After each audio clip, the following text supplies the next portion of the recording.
네, 해양수산부가 세월호의 빠른 육상 거치를 위해서 구멍을 뚫었습니다. 그런데 배수의 차질을 빚으면서 일정도 늦춰지고 유가족의 반발도 커지는 등 두 마리 토끼를 놓치는 셈이 돼버렸습니다. 네, 오늘 장창두 서울대 조선해양공학과 명예교수와 함께 관련 내용 짚어보겠습니다. 네, 어서 오십시오. 어서 오세요. 네, 안녕하세요. 자, 교수님, 이 처음부터 하중을 감당할 수 있는 이 모듈 트랜스포터의 수를 늘렸다면 천공을 하지 않아도 됐을 것이다. 그러니까 무리하게 일정 맞추려고 서두른 게 아니냐는 그 비판의 목소리가 나오고 있는데요. 이 부분은 교수님께서 어떻게 생각하시는지 한 말씀 해주시죠. 처음에 생각했던 것보다 해수 배출이 좀 여의치 않았던 것 같습니다. 그랬나 봅니다. 예. 아무래도 진흙이 안에 많이 쌓여 있고 네. 그게 굳어 있기 때문에 해수 배출을 방해하기 때문에 아마 적은 천공으로는 잘 안 빠질 거예요. 근데 그러다 보니까 또 선체를 손상할까 봐 좀 적게 뚫다 보니까 아마 좀 잘 안 빠지는 그런 그 경향이 있는 것 같습니다. 그렇군요. 그러니까 기본적으로 저희가 그 배에 잠겨 있는 무게를, 그러니까 기존 배의 무게가 있지만 네. 빠져 있기도 했고, 그러니까 물이 해수라든가 진흙이라든가 여러 불우물들이 있을 거니까 어쨌든 그 딱 간단하게 그걸 맞추는 게 아니고 좀 여유 있게 뭐 한 2만 톤이라든가 그런 식으로 좀 여유 있게 트랜스포터를 준비했으면 되지 않느냐 이런 목소리가 나오던데 이 부분은 뭐 어떻게 보고 계세요? 뭐 말씀대로입니다. 그런데 아마 그 거치대 사이로 트랜스포터를 넣는데 선체 표면에 좀 돌출 부분이 있어서 예. 좀 이렇게 걸리기 때문에 그 트랜스포터 그 숫자를 바로 늘리기는 아마 힘들었을 것 같습니다. 그래서 아마 그 돌출 부분을 잘라내고 예. 이제 좀 더 이제 밀어놓고 추가하는 그런 작업들이 이루어질 그러니까 것 무작정 그러니까 배 폭이라는 것도 있고 그런 그러니까 들어올 수 있는 부분이 한정적이라는 얘기신 거죠? 그 공간 자체가. 네, 그것도 있고요. 전 또 다른 걱정이 좀 됩니다. 예. 솔직히 조선소에서 선체 블록을 이동할 때는 블록이 그렇게 크지 않기 때문에 예. 하중도 블록 하중이 그런 대로 균등한 편입니다. 그럼 트랜스포터가 이제 하중을 감당하는데 아무 문제가 별로 없는데 지금 배가 굉장히 길지 않습니까? 예. 예. 그런데 거기에 지금 중심이 뒤쪽으로 다 밀려 있거든요. 지금 선수가 들리면서 침몰했기 때문에 화물도 밀려 있죠. 선체 구조 자체가 원래가 선미 쪽에 그 무게 중심이 있습니다. 근데 그러다 보면은 아무리 트랜스포터를 쭉 균등하게 배치한다 하더라도 네. 어차피 드러내기 위해서는 수평으로 돌 수밖에 없습니다. 그러면 선미 쪽에 하중이 굉장히 그 더 무게 실려 있기 중심이 때문에. 모여 있는 부분에 트랜스포터의 타이어 압이 과연 감당할 수 있을까? 저 새벽에 일어나서 그 부분이 걱정이 돼서 아, 이걸 어떻게 해야 되나 하고 좀 고민을 해봤어요. 그래서 정 안 되면 혹시 그런 부분이 문제가 생긴다면 부분적으로 들고 선미 쪽에 그 거치대가 있거든요. 예. 그 거치대를 일부 제거하고서라도 트랜스포터를 늘려야 하는 상황이 올지도 모르겠다는 그런 염려를 제가 좀 아침에 해봤습니다. 기본적으로 교수님 말씀하신 대로 그 뒤쪽 부분을 움직이는 과정에서 선미 부분에 있는 트랜스포터의 그 타이어가 터져 버린다면 내려앉게 된다면 그렇죠. 그건 그때도 이제 그걸 올려서 다시 수평을 맞추는 것도 그것도 문제네요. 그렇게 그렇죠. 옮기는 전체적으로 상태에서. 수평을 맞춘다 하더라도 지금 무게 중심이 뒤에 가 있기 때문에 선체가 이제 여기가 이제 선미 쪽이라면 예. 선미 쪽이 무겁기 때문에 이제 트랜스포터는 같은 높이로 받치지 않습니까? 그렇죠. 그런데 이 선미가 이렇게 회전을 하게 됩니다. 그러니까 어떤 물체가 평형이 돼서 안정이 되려면 두 가지 조건을 만족해야 되는데 위에서 누르는 힘과 밑에서 받쳐주는 힘이 같아야 되거든요. 예. 그다음에 두 번째는 그 소위 이 회전 모멘트의 평형이 또 이루어져야 됩니다. 그런데 선미 쪽이 무겁기 때문에 선미 쪽이 이렇게 내려앉으려고 그러죠. 이렇게 회전하려고 그러죠. 이제 그걸 또 받들어주기 위해서는 선미 쪽의 트랜스포터가 힘을 더 많이 받아줘야 됩니다.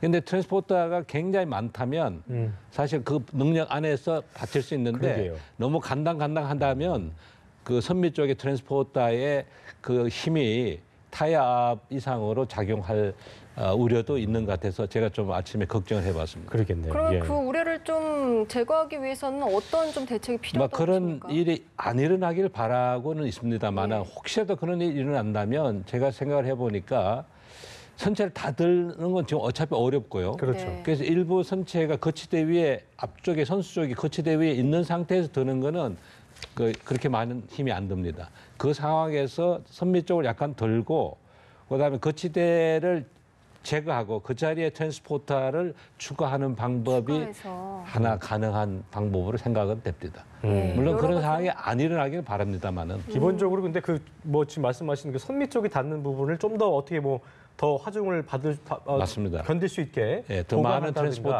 트랜스포터를 그런 것들을 좀 생각해 볼 필요가 있을 것 같네요. 예, 네, 알겠습니다. 여러 가지 방안을 좀 생각해봐야 될 것 같습니다. 네. 또 모듈 트랜스포터 진입을 위해서 예. 세월호 자연에 있는 철판을 제거하기로 했습니다. 이 부분을 놓고서 또 선체 훼손 때문에 또 논란이 있던데요. 뭐 그 부분은 어차피 좀 불가피하고요. 제가 불가피합니다. 보니까. 예. 그다음에 선체 그 소위 막 저희들 이제 아펜디지라고 그러는데 이렇게 돌출돼 있는 부분이니까 그 침몰 원인 규명에는 직접적인 관계는 없는 부분이니까 지금 우려가 되는 부분이 침몰 예. 원인을 하는 데 있어서 세월호를 자꾸만 훼손하는 게 좀 문제가 생기지 않겠냐는 부분인데 근데 이제 선체 그걸 보실 때는 바깥에 크게- 돌출된 부위는 침몰 원인하고 직접적인 관계는 없으리라고 그렇게 제가 생각하고 있습니다. 알겠습니다. 예. 이게 보니까 모듈 트랜스포터 이거 추가하려면요 발주부터 도착까지 뭐 이틀 정도 소요가 된다고 그러는데요.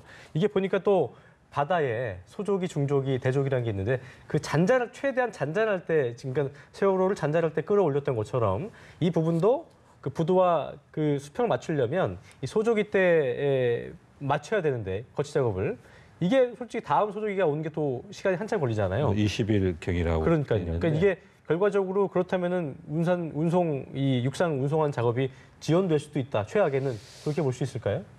뭐 그런 염려도 할 수는 있겠지만은 일단 조류니까요. 그 물살이 색이니까 일단 지금 접안된 상태고 단단히 그 앵커링을 해서 이 저기 밧줄로 고정한 다음에는 물살의 영향은 그렇게 높지 않습니다. 그거보다 오히려 더 중요한 건 파고입니다. 파도. 그렇기 때문에 그 뭐 굳이 다음 소조기까지 기다리지 않아도 되지 않을까 그렇게 그러니까 파도가 좀 세진다면 예. 그만큼 예, 이 출렁출렁하는 게 위아래로 문제지. 출렁할 때문에 떠내려가는 건 지금은 해상이 아니니까 붙잡아 놓을 수 있거든요. 예. 로프로 이렇게 고정할 수 있기 결과적으로 때문에. 지금 말씀하신 그 파도가 좀 세게 친다면 그럴 때는 그거는 방법도 없죠. 작업을 뭐 일시 중단할 수밖에 없겠죠. 그러나 부두 아니니까 어느 정도 방파제가 있어서 좀 해결이 되지 않았을까 그렇게 생각합니다. 알겠습니다. 네. 또 세월호 사고 해역에 대한 수중 수색 작업도 지금 2일 밤부터 이뤄지고 있다고 하는데요. 뭐 미수습자나 유류품을 찾기 위한 건데 뭐 샅샅이 작업을 하고 있다고 하거든요. 어떻게 해야 되는지 좀 설명 좀 해주시죠. 뭐 일단 저희가 가장 염려했던 거는 이제 그 선체를 들어 올릴 때 좌연 쪽에 이제 그 여러 가지 구멍이 많이 나 있죠. 예. 유리창도 깨져 있고 또 그다음에 그 선미 객실 쪽에 아마 문도 좀 파손이 됐을 거고 네. 그래서 그쪽으로 유실될 가능성이 제일 많았는데 일단 오늘까지 작업에는 아직 발견이 안 됐다니까 일단 유실됐더라도 그 200m, 160m 그 철제망 안에 남아 있으리라고 기대를 하고 있거든요. 그래서 그 정도를 다 확인하려면 어느 정도 시간이 좀 걸린다고 보세요? 그러니까 그 정도 그거는 크기라면? 지금 그 조류 상태나 봐야겠죠. 뭐 작업자의 그날 작업 환경에 따라서겠는데 아직은 뭐 그 일부만 했으니까 나머지 기대를 하고 저희들이 좀 지켜볼 필요가 있을 것 이것도 같습니다. 분명히 또 중조기나 대조기 때 물살이 좀 셀 때는 좀 잠시 멈췄다가 다시 또 그 소조기가 물살이 좀 잔잔해지는 소조기가 올 때까지 좀 기다려야 되는 부분도 있겠군요. 그런데 해저는 물살이 비교적 그렇게 세지는 않습니다. 그렇습니까? 그 해저하고의 그 마찰력 때문에 이제 올라갈수록 물살이 세기 때문에 아, 위쪽보다는 밑에 쪽이 훨씬 더 그래서 밑쪽 세지 않다. 작업하는 데는 다행히 좀 물살이 덜 센 편입니다. 그렇군요. 예. 또 유해와 유류품을 찾기 위해서 해저 수색 범위를 조금 넓혀야 한다. 이런 이야기도 나오더라고요. 뭐 일단 그 지금 그 200m, 160m의 그 철망 안에서 수색을 해보고 여의치 않으면 아마 좀 범위는 넓혀야 될지 모르겠습니다. 왜냐하면 그 높이가 3m거든요. 철제 높이가 네. 3m인데 3m를 넘어갈 수도 있으니까요. 조류에 따라서.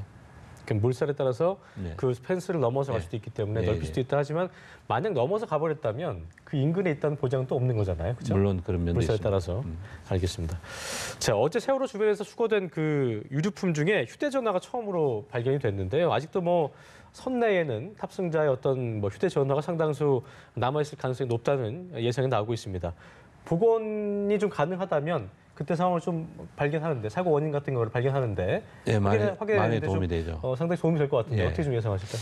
CCTV도 뭐 굉장히 여러 대 있는 거로 나와 있었는데 사실 CCTV는 뭐 그 3년간 해수 속에서 과연 부식 안 되고 남아 있을까 하는 좀 염려는 있는데 오히려 휴대폰은 이 좀 방수 기능이 있으니까 그렇죠. 뭐 몇 대 정도는 아마 그 침수가 안 되고 그 남아 있을 수도 있겠다 기대를 해봅니다. 알겠습니다. 오늘 말씀 알겠습니다. 여기까지 듣겠습니다. 네. 오늘 고맙습니다. 고맙습니다. 네.